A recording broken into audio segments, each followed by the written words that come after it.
इयत्ता तिसरी बालभारती धडा 26वा रोपटे या धड्याचे संपूर्ण स्वाध्याय आपण पाहणार आहोत। प्रश्न पहिला, एका वाक्यात उत्तरे लिहा। अ, मुले कोणता खेळ खेळत होती? उत्तर, मुले शिवाशिवीचा खेळ खेळत होती। आ, मिनलची गंमत कोण करत होता? उत्तर, मिनलची गंमत पप्पू करत होता। ई, पप्पूने राज्य घेण्यास नकार का दिला? उत्तर, पप्पूचा स्वभाव चिडचिडा होता म्हणून पप्पूने राज्य घेण्यास नकार दिला। प्रश्न दुसरा, 2-3 वाक्यात उत्तरे लिहा। अ, पप्पू खेळताना मिनलची गंमत कशी करायचा?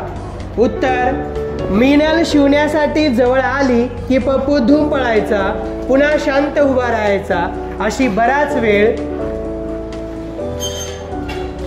पप्पू मिनलची गंमत करायचा। आ, पप्पू थरथर कापत का होता?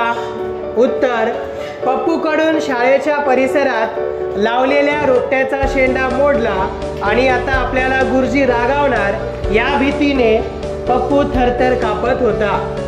पुढचा प्रश्न ई, गुरुजी पप्पूला काय म्हणाले?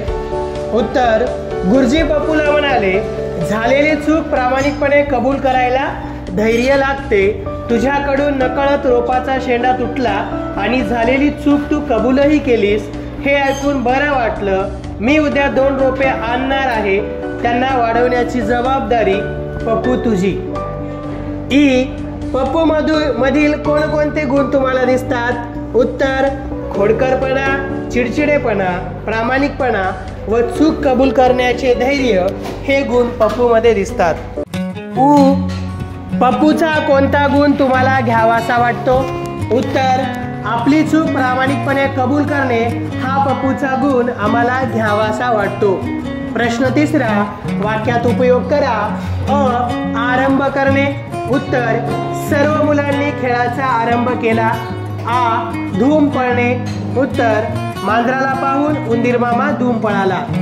ई, बट्ट्याबोळ होणे। उत्तर, पाऊस आल्यामुळे मुलांच्या खेळाचा बट्ट्याबोळ झाला। ई, घाबरगुंडी उडणे। उत्तर, सापाला पाहून राजूची घाबरगुंडी उडाली। उ, टाळाटाळ करणे।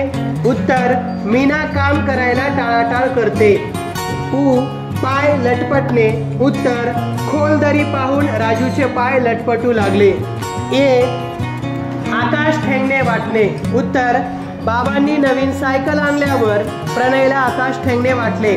प्रश्न चौथा, तुमच्याकडून एखादी चूक झाली तर तुम्ही आईला कसे सांगाल? तुमची चूक तुम्ही कशी सुधाराल? उत्तर, झालेली चूक आईला प्रामाणिकपणे सांगेन, त्या चुकीमुळे नुकसान झाल्यास त्याची भरपाई करेन।